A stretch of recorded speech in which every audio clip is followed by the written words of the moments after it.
Welcome to the TCS WMN Podcast, where the ladies of the top contractor school are going to get together to discuss what it's like to be a woman in construction, leadership, and navigating the balance between it all.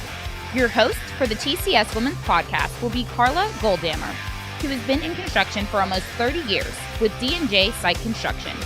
She will be accompanied by a rotation of co-hosts that include Elizabeth Reinman of RK Reinman Construction, Sandra Albert of Bay Country Contractors, Lillian Calloway of K&L Industries, and Kelsey Wright of Pro Line Parking Lot Maintenance. Let's get started. Good afternoon. Welcome to TCS WMN's Podcast. Today I'm joined with Brooke Blakeslee. She's one of our TCS members' wives, and we're excited to have her here today.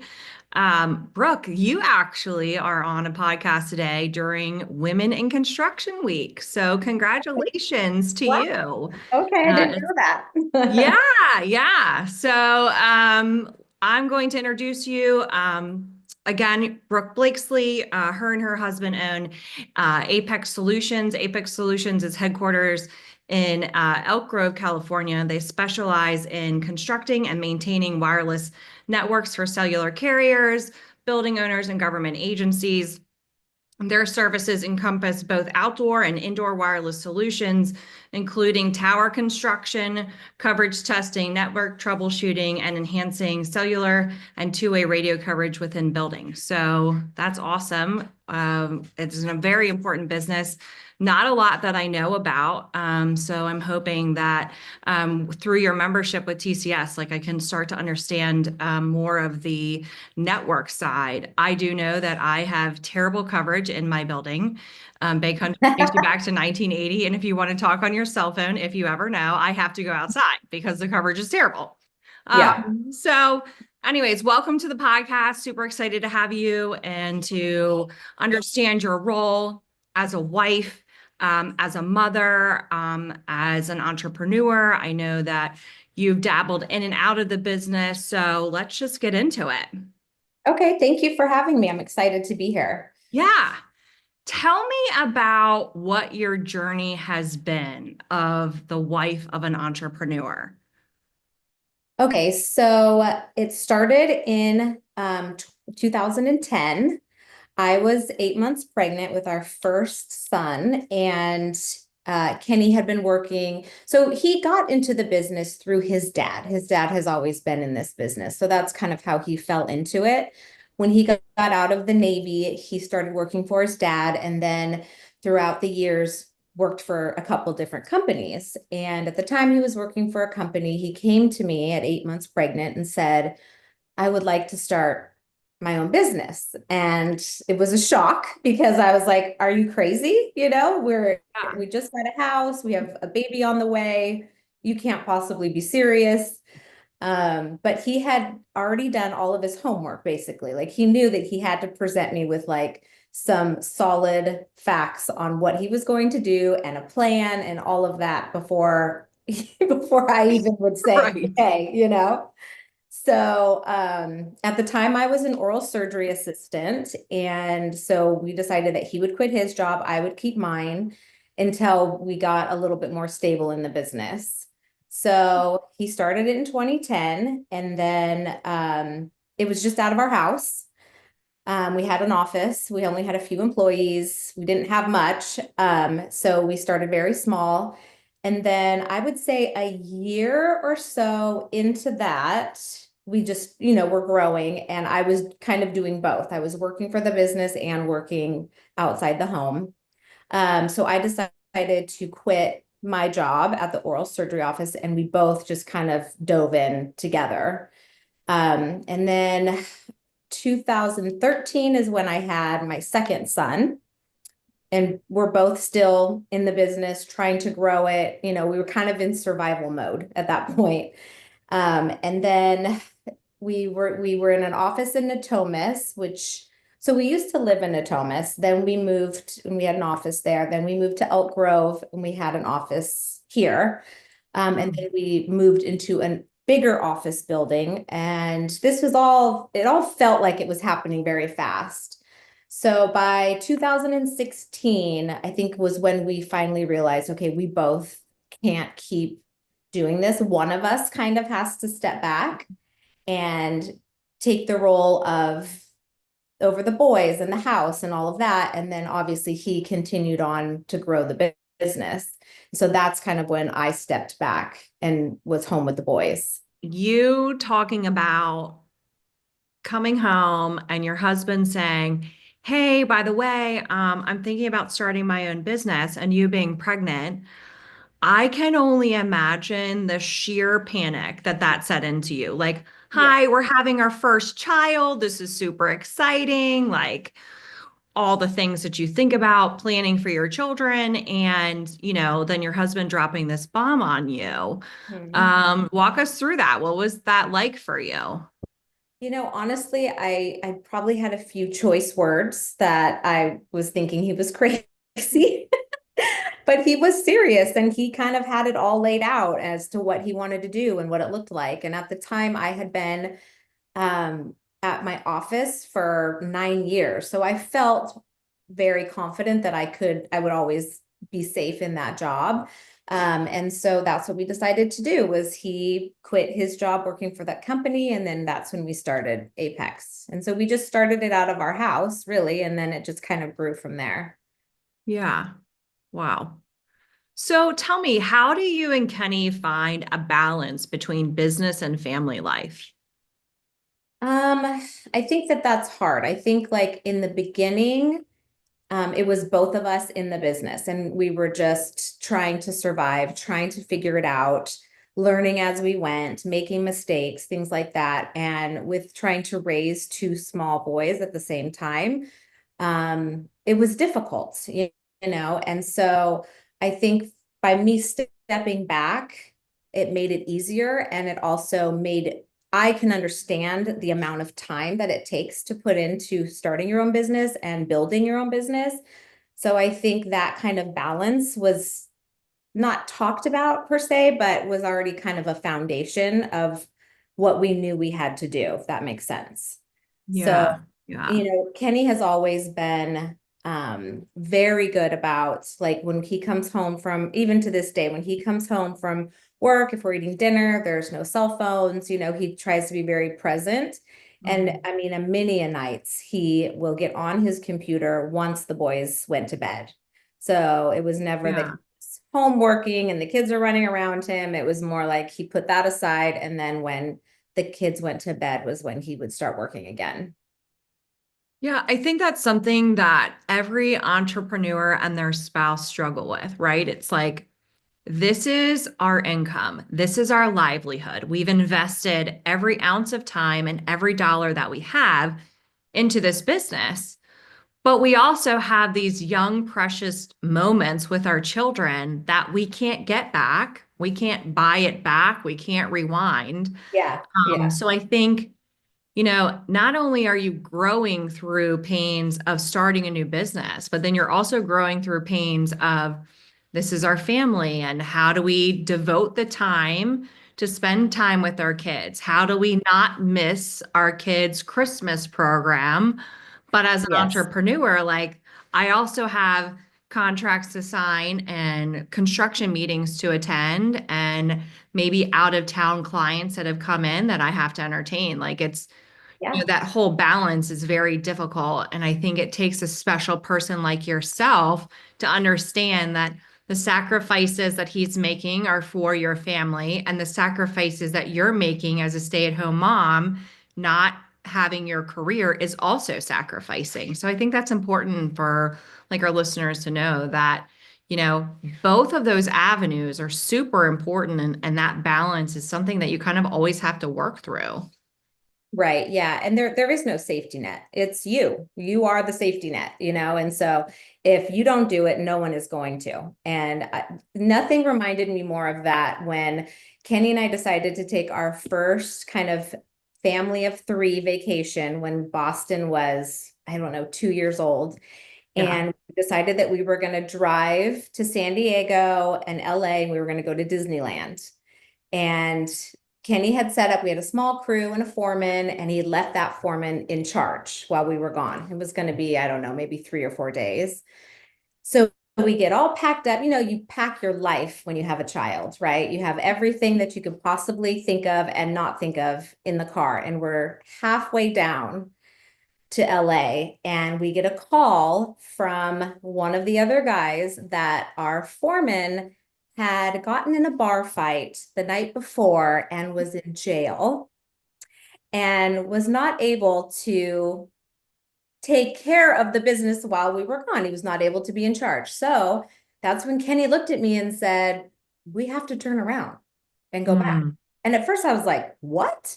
We're halfway there. Like, what do you mean? He's like, there's no one else, it's just us. And so at that moment, that's when I was like, okay, this is serious stuff.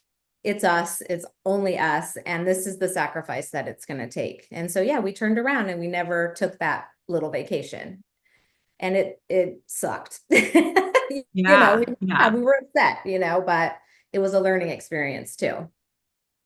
So you kind of somewhat answered my next question, which was, what lessons have you learned from watching Kenny build the business and the sacrifices that you've seen him make? Like, what do you think his biggest, takeaway has been that you've learned from this entrepreneur life? Lessons that I've learned, I think, is like, as a couple, when you have one person that's just in the office and one person that's home, you have to have communication. You have to have boundaries set, like no phones at the dinner table, things like that, where you're on the same page. You have to be patient. That's what I've learned with him, is that he will have a very early morning phone call, sometimes 5 a.m. He'll have a late phone call, sometimes 10 p.m., just something that goes wrong and he has to go because there's no one else that can. And so you have to understand that if that does come up, then he has to go, and you just adjust and you do what you need to do to continue on, with whatever plans the family has and things like that. I try and explain that to my family and friends, is that the line of work that I'm in is not a corporate job, right? Like, there is no set hours of 9 to 5. I don't get to push away at 5 p.m. because the clock says 5 p.m. I may be sending emails till 7:30, 8 o'clock at night. And like yourself, sometimes my hours are actually later into the day because I am talking to someone on the West Coast. Construction starts early. It's not at 8 or 9 a.m., right? Your crews are up at 4, on the job by 5 or 6.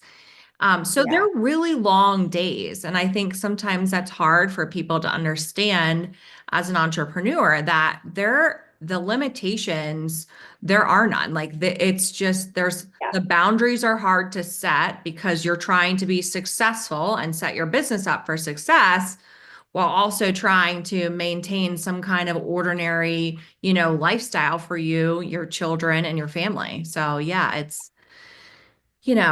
the learning pits of being an entrepreneur. It's not an easy life. It's not. No, it's not. And, when I first met Kenny, he was on a crew that worked out of town. So the first part of our relationship, I only saw him on the weekends. Oh, wow. And once we started getting serious, I told him, this is not the life that I want. If we're going to be married and have children, I don't want you to be on the road all the time. That's just not what I want my life and family to look like. And he knew that. And I think that this was kind of his way of saying, I want to build us something, and I want to build it in a way where I can be present. Even though it's a sacrifice, I would much rather have it this way than him being gone and just seeing him, on the weekends and that sort of thing. Yeah. And not to say that doesn't work for other families, because that is the nature of our business. A lot of our crews are gone during the week, and it is hard. And I can sympathize with our families that it's a sacrifice for sure for the wives and the girlfriends and that sort of thing when their husbands are gone. Yeah.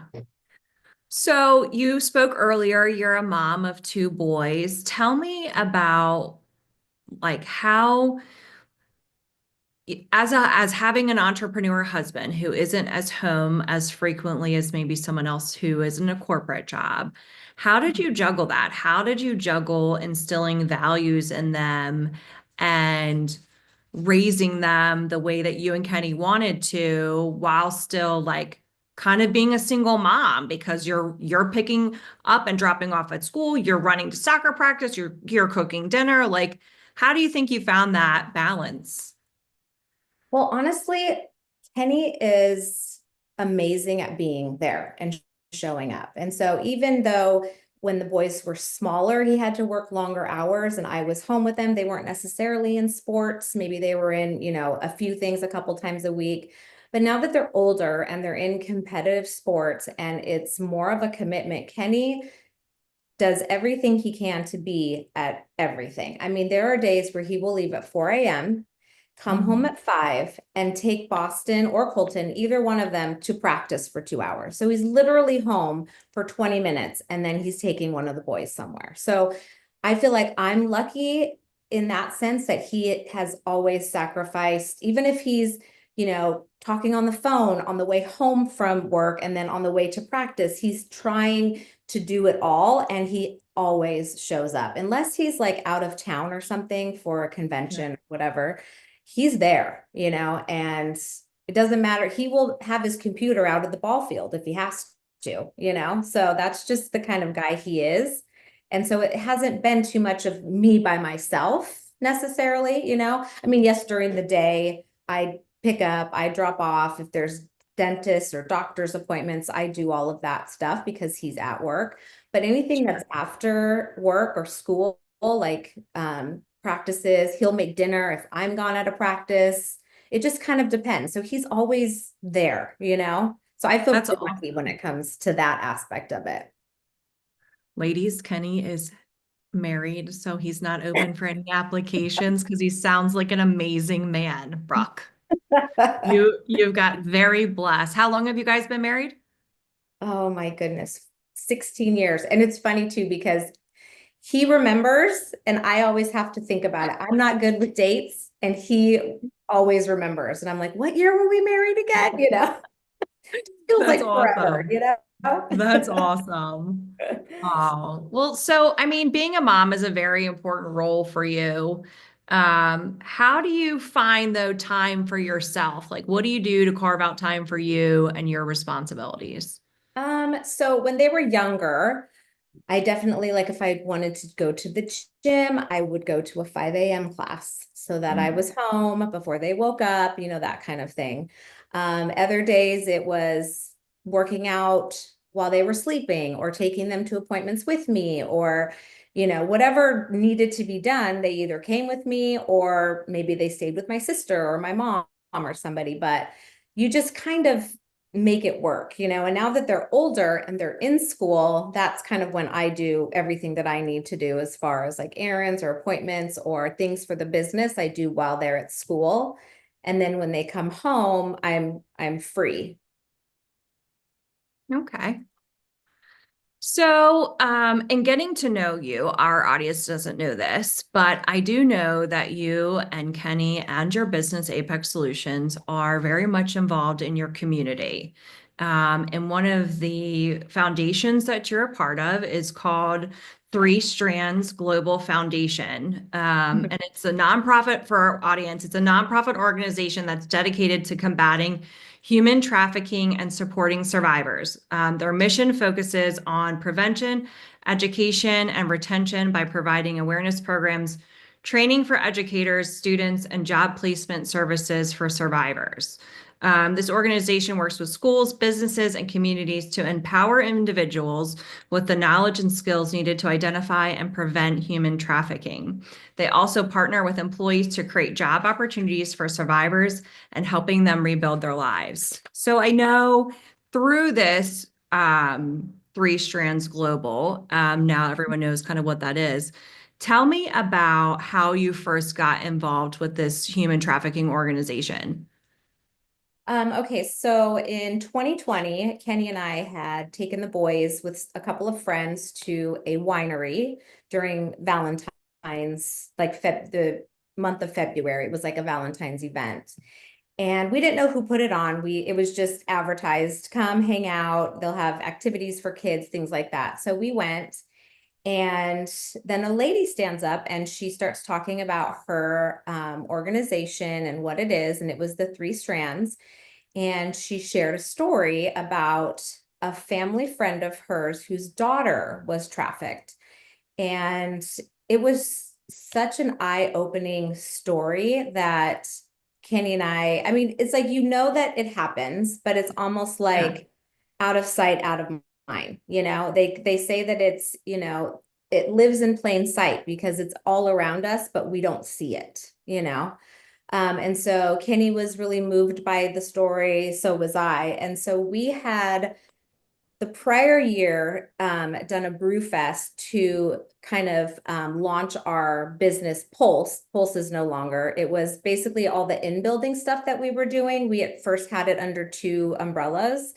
But after a few years, we decided it's better to just do it all under Apex. So we still do all of the same stuff, but it's just all under Apex now. Sure. So the first brew fest was just for that. And then we had such a good turnout. Everyone had such a good time. We thought we need to keep doing this, but what are we going to do now for it? Like, what's going to be the purpose for doing this brew fest? And so that's when we decided that, hey, let's sponsor a nonprofit, Three Strands. Let's raise money for them. Let's have everyone come out, do a raffle, silent auction, good food, beer, and just have a good time and see how much money we can raise. And so that's what we've done. And we're going on this will be our 4th year doing it for them. Wow. That's amazing. I mean, to be a part of this foundation, but then for you to be able to set time aside to create a fundraiser to support Three Strands Global just speaks volumes to who you and Kenny are and your values and how you want to bring light to, really a conversation that people really don't want to have. We know sex trafficking is happening in this country. In fact, I tried to do a little research before our call about what are the actual numbers that people are sex trafficked in the United States. And the data that I was pulling was kind of all over the place. And the reason for that is because we don't actually know. So much of it goes undocumented and not reported.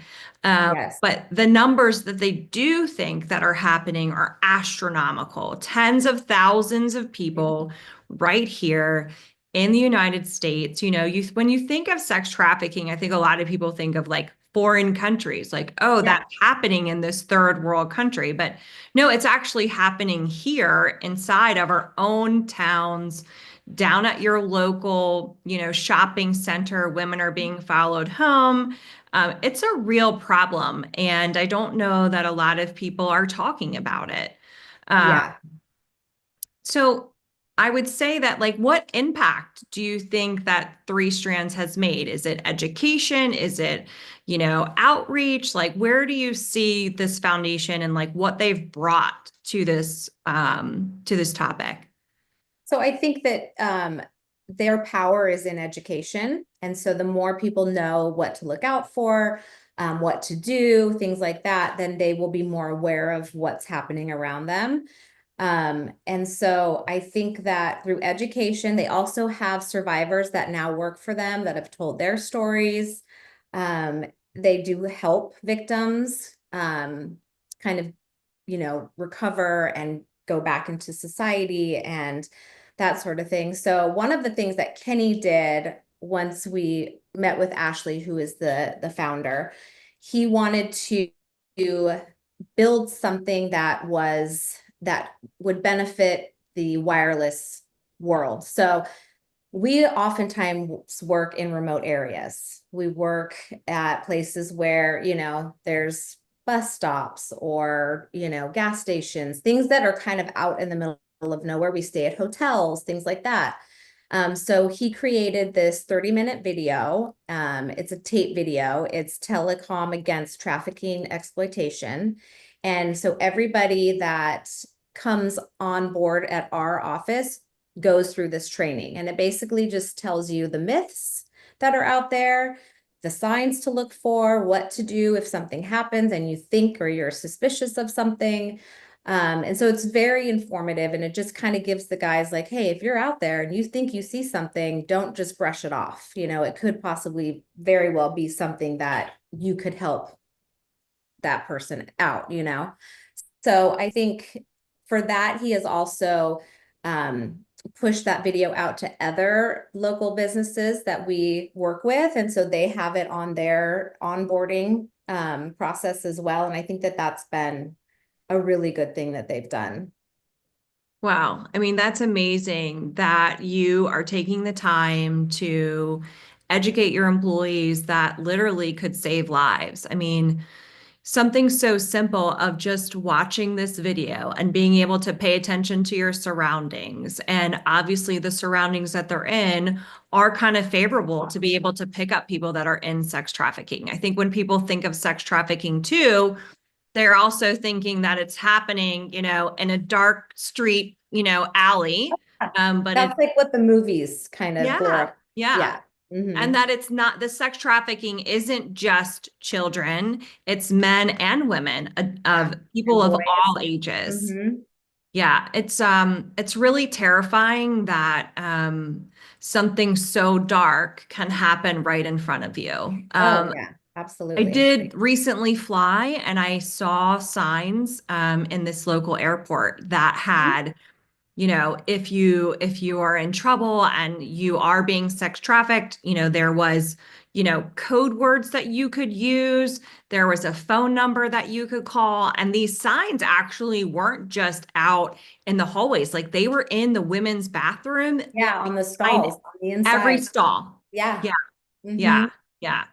So That's it's probably really, the only time that they would be able to be alone without their trafficker. If they are being trafficked at an airport, they're keeping a very, very close eye on them. And it's not necessarily always men. Like sometimes there's a woman that's involved, and she may yeah. go to the bathroom with her, they're watched very, very closely.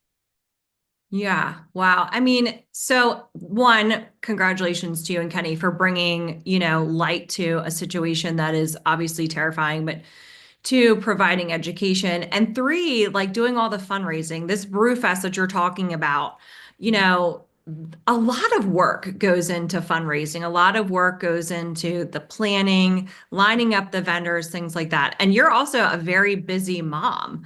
Tell me about when, like, setting up a fundraiser. Like, what have you learned over the years of setting up Brewfest? Like, I don't know that I could necessarily set up a fundraiser and raise the amounts of money that you do, 30,000 and more for, like, that's not something you can just pick up, doing a fundraiser for dummies book. Like, what have you learned in setting up Brewfest? Like, that's amazing. Yeah.